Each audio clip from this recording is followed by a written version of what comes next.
Um, so the book I'm going to be doing is The Rescue by Nicholas Sparks. I've read this book countless number of times. It's amazing. If you're into like the romancy type novels, this is a great book. I'm going to start with chapter 4. It's just where I've left off from reading again. But yeah.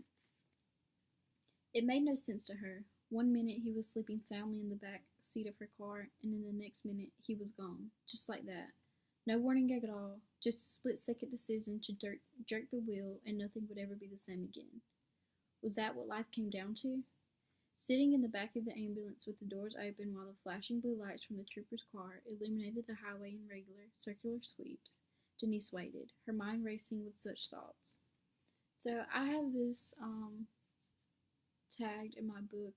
So if you knew the backstory, her son, she jerked the wheel and she ran off the road, and her son had got out of the car. He ran away, and in my mind, I try to process that and think of how a mother would feel, and I couldn't imagine.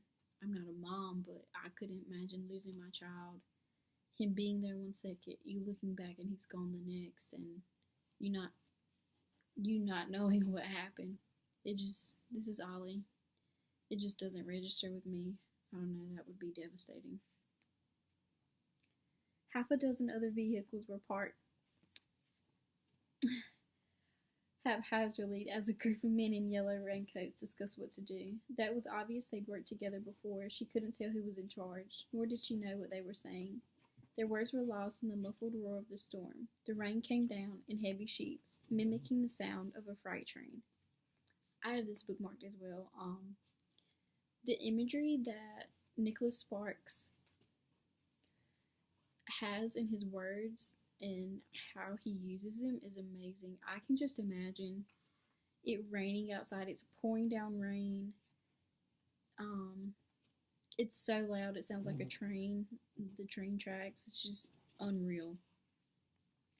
She was cold and still dizzy, unable to focus for more than a few seconds at a time. Her balance was off. She'd fallen 3 times while searching for Kyle, and her clothes were soaked and muddy, clinging to her skin. Once the ambulance had arrived, they forced her to stop. A blanket had been wrapped around her and a cup of coffee placed by her side. She couldn't drink it. She couldn't do much of anything. She was shivering badly, and her vision was blurred. Her frozen limbs seemed to belong to someone else. The ambulance attendant, though no doctor, suspected a concussion and wanted to bring her in immediately. She steadfastly refused. So, this is the last thing I bookmarked. Again, I try to put myself into a mother's shoes, and I can see exactly where she's coming from. Um, couldn't imagine losing my child, not knowing where he is, lost in the woods somewhere, scared. Um, the kid also has some type of, I'm not going to give away the book, he has some type of, what's the correct term? Some type of mental issues. And so she's super worried. And yeah, she just doesn't know what to do. So, read the book. It's really great.